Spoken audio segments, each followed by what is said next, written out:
हिमाचल दस्तक में एक बार फिर आपका स्वागत है। मैं हूं आपके साथ मस्तराम डलैल। पेश करते हैं हिमाचल प्रदेश की प्रमुख खबरें। लोकसभा में नेता प्रतिपक्ष राहुल गांधी और मल्लिकार्जुन खड़गे ने आज सुबह दिल्ली में हिमाचल प्रदेश कांग्रेस अध्यक्ष पद के दावेदार 6 नेताओं से 1-to-1 मीटिंग की। इन सभी नेताओं से संगठन को लेकर उनका विजन पूछा गया। राहुल गांधी ने सभी नेताओं से सवाल किया कि 2027 के चुनाव में कांग्रेस को फिर से सत्ता वापसी के लिए उनका क्या गेम प्लान है, उनकी रणनीति क्या है। आपको बता दें कि हाईकमान ने शिक्षा मंत्री रोहित ठाकुर, विधानसभा उपाध्यक्ष विनय कुमार ठियोग से विधायक एवं पूर्व कांग्रेस अध्यक्ष कुलदीप सिंह राठौर, पालमपुर से विधायक आशीष बुटेल, कसौली के विधायक सुल्तानपुरी और भोरंज के विधायक सुरेश कुमार को दिल्ली बुलाया है।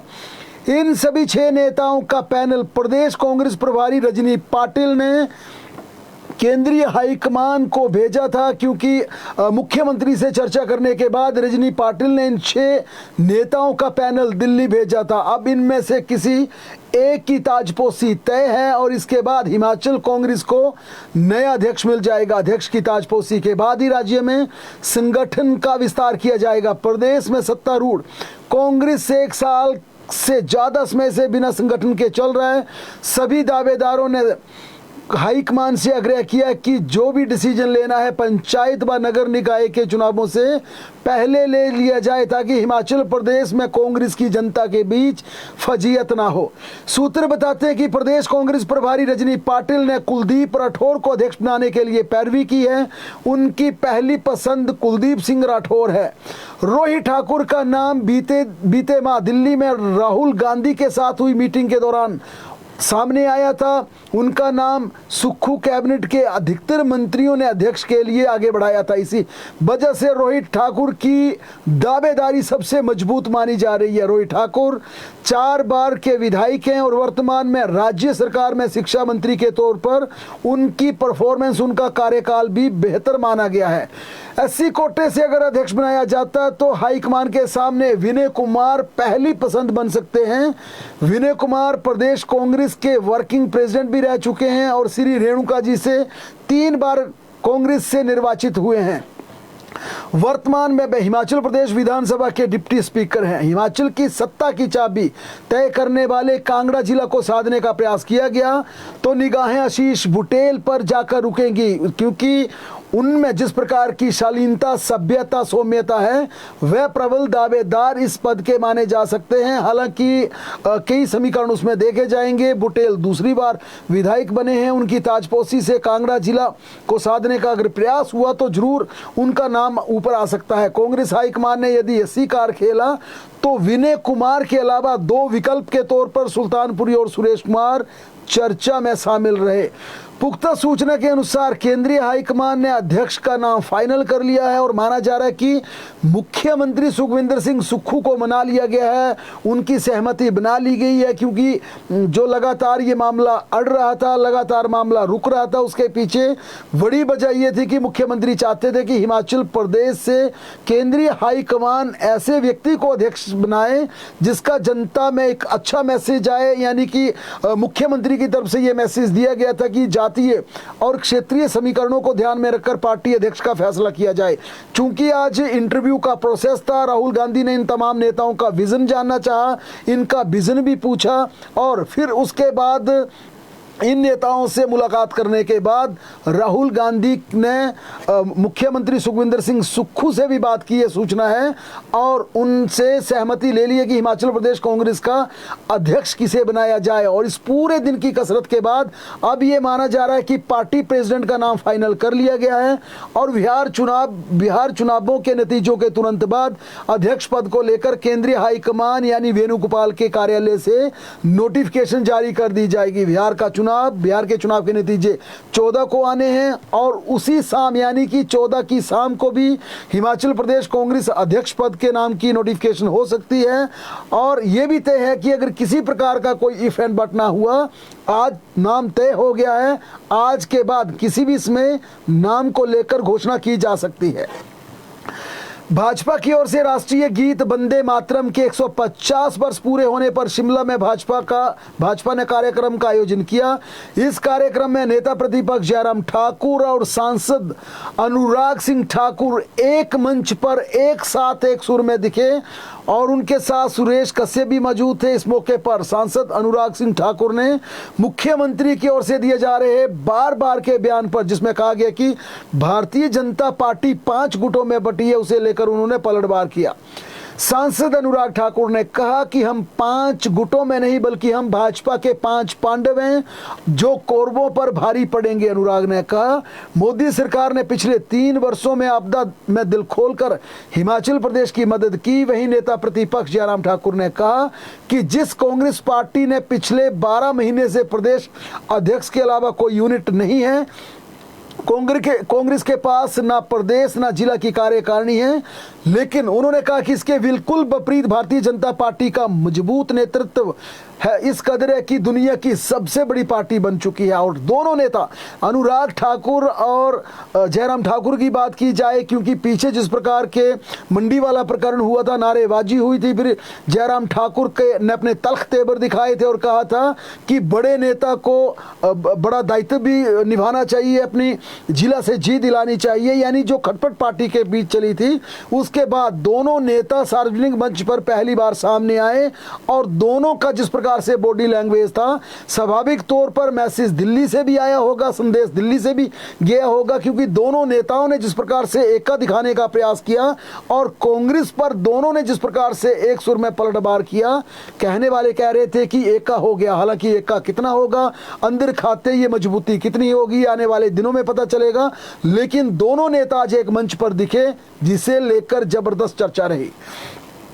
हिमाचल प्रदेश में पहली बार भू प्रशासन में आधुनिक तकनीक को लेकर एक राष्ट्रीय सम्मेलन आयोजित किया जा रहा है। देश भर में हिमाचल को इसकी मेजबानी का मौका मिला है। मनाली में यह सम्मेलन आयोजित किया जा रहा है, जिसमें सभी राज्यों के सचिव राजस्व और निदेशक लैंड रेवेन्यू आएंगे।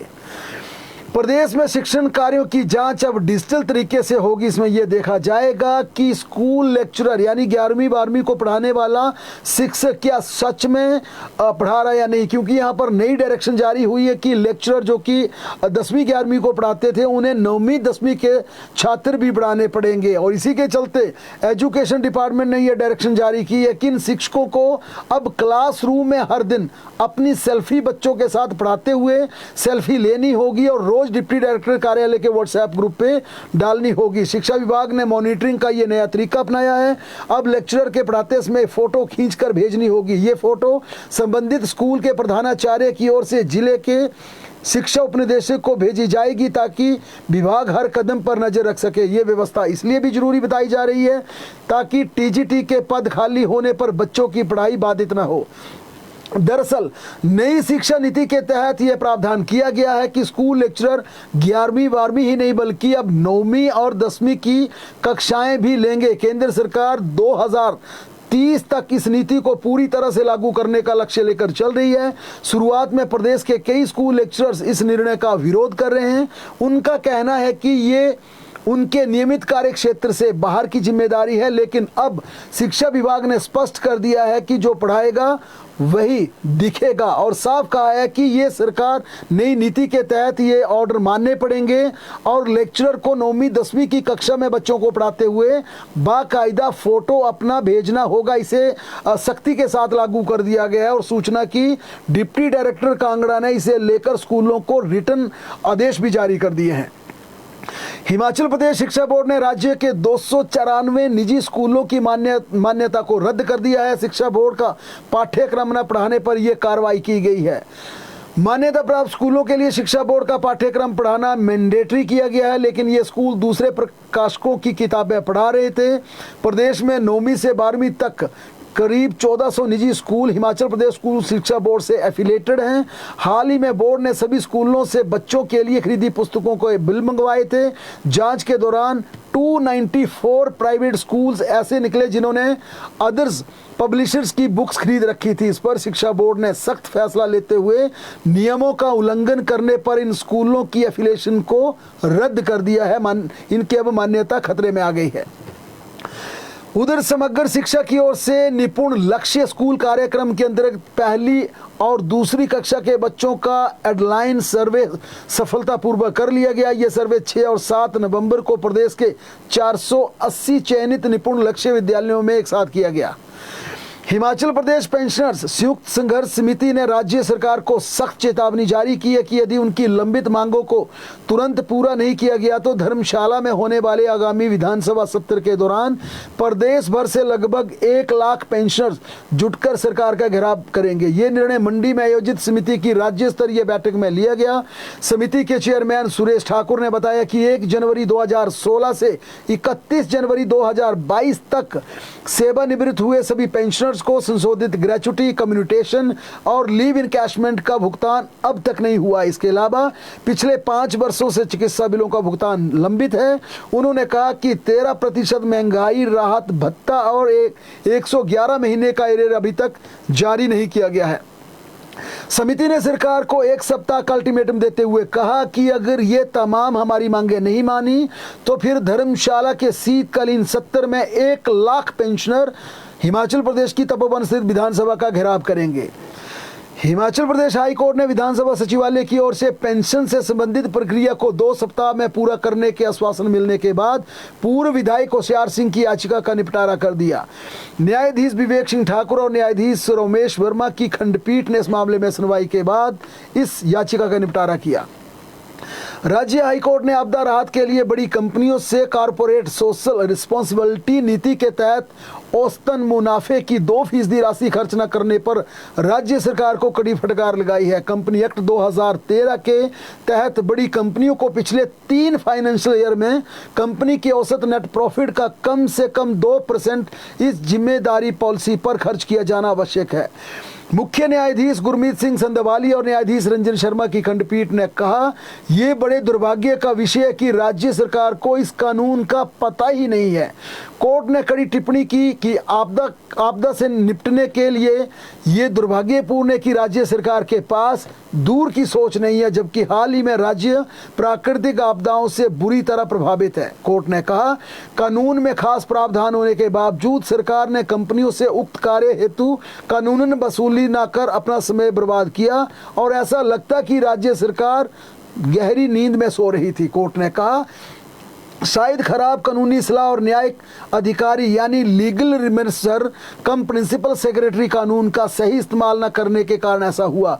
विधि सचिव को हाई कोर्ट द्वारा राज्य में डेपुटेशन पर भेजा गया था, जिससे हिमाचल प्रदेश सरकार के चीफ सेक्रेटरी ने खुद 15 अक्टूबर 2025 को काम वापस ले लिया था और उसके बाद ये महसूस करने के बाद कि दूसरे अधिकारी काम संभालने में असमर्थ हैं, 18 अक्टूबर 2025 को उक्त नोटिफिकेशन में बदलाव किया गया। कोर्ट ने कहा कि ये राज्य सरकार की खराब हालत और दूरदर्शिता की कमी को दिखाता है और कोर्ट को और कुछ कहने की ज़्यादा ज़रूरत नहीं है।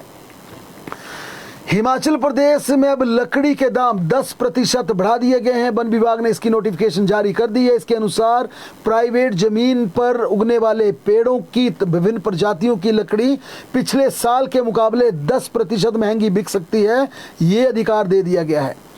पुलिस विभाग की पदोन्नति परीक्षा V1 ऑनलाइन निर्धारित तिथि 9 नवंबर को ही आयोजित होगी। पुलिस विभाग ने स्पष्ट कर दिया कि व्हाट्सएप पर वायरल हो रहा V1 परीक्षा स्थगन का संदेश पूरी तरह से गलत है, फेक है, उसका कोई आधार नहीं है। और ये भी कहा कि V1 परीक्षा को लेकर गलत जानकारी व्हाट्सएप पर जारी करने वालों के खिलाफ जांच शुरू कर दी गई है। सामने आया कि व्हाट्सएप ग्रुप पर एक मैसेज वायरल हो रहा है जिसमें लोकसभा में विपक्ष के नेता राहुल गांधी का हवाला देते हुए कहा जा रहा है कि राहुल गांधी मंडी आएंगे, इसके चलते V1 परीक्षा स्थगित करने की बात कही गई है। लेकिन पुलिस विभाग ने इस पूरे मामले में जांच बिठा दी है और स्पष्ट कर दिया कि V1 की परीक्षा निर्धारित तिथि पर ही होगी, इसे स्थगन करने का कोई सवाल ही पैदा नहीं होता। कांगड़ा जिला के बैजनाथ में बीती देर रात आग लगने से चंडीगढ़ ट्रांसपोर्ट अंडरटेकिंग यानी CTU और HRTC की बसें जल गई। चंडीगढ़ से बैजनाथ रूट पर चलने वाली एक CTU की बस करीब 1 बजे अचानक आग लग गई। ये बस हिमाचल पथ परिवहन निगम की वर्कशॉप के पास खड़ी थी। इसके साथ खड़ी HRTC की बस को भी खासा नुकसान पहुंचा है। पुलिस मामले की जांच कर रही है और पता किया जा रहा है कि इसके पीछे क्या वजह है। शिमला जिले के ठियोग के बल्ग पंचायत में एक गांव में 5वीं कक्षा के छात्र द्वारा घर में फंदा लगा देने का मामला सामने आया और ये बच्चा मूल रूप से नेपाल का है। ये परिवार पिछले 12 वर्षों से वीरबल पांडे के पास खेतीबाड़ी का काम करते थे। घटना के समय बच्चा घर पर अकेला था। बच्चे ने ये खौफनाक कदम स्कूल से लौटने के बाद उठाया। मृतक अपने दादा दादी के साथ रहता था। पिछले कल करीब 4 बजे रोजाना की तरह स्कूल से लौटा। उसके दादा दादी पास लगते खेत में काम कर रहे थे। शाम को अक्सर चाय लेकर खेत में जाता था, लेकिन जब वह चाय लेकर दादा दादी के पास नहीं पहुंचा तो दादी जांच पड़ताल के लिए 5:30 बजे घर आई। घर में बच्चा कमरे की छत पर लगी लकड़ी पर चुन्नी के फंदे से झूल रहा था। बच्चे को ठियोग सिविल अस्पताल पहुंचाया गया, जहां चिकित्सकों ने मृत घोषित कर दिया। बताया जा रहा है कि बच्चे का पिता मुंबई में काम करता है, जबकि उसकी मां 3 साल की उम्र में ही उसे छोड़कर चली गई थी। शिमला जिले के ढली पुलिस थाने में बाल विवाह के मामले को लेकर एफआईआर दर्ज कर ली गई है। ये मामला महिला एवं बाल विकास विभाग ठियोग की सुपरवाइजर इंदिरा शर्मा की शिकायत पर दर्ज किया गया। इंदिरा शर्मा ने पुलिस को बताया कि 24 सितंबर 2025 को सीडीपीओ कार्यालय ठियोग में एक पत्र मिला था, जिसमें एक नाबालिग लड़की के बाल विवाह की जांच का अनुरोध किया गया था। जांच के दौरान पता चला कि शिमला जिले के जुनका तहसील की रहने वाली लगभग 17 साल की नाबालिग लड़की का बाल विवाह 11 फरवरी 2023 को ठियोग तहसील के तरुण कुमार से हुआ था। बहरहाल हिमाचल प्रदेश की तमाम बड़ी खबरों के लिए लगातार जुड़े रहें हमारे साथ, देखते और पढ़ते रहें हिमाचल दस्तक।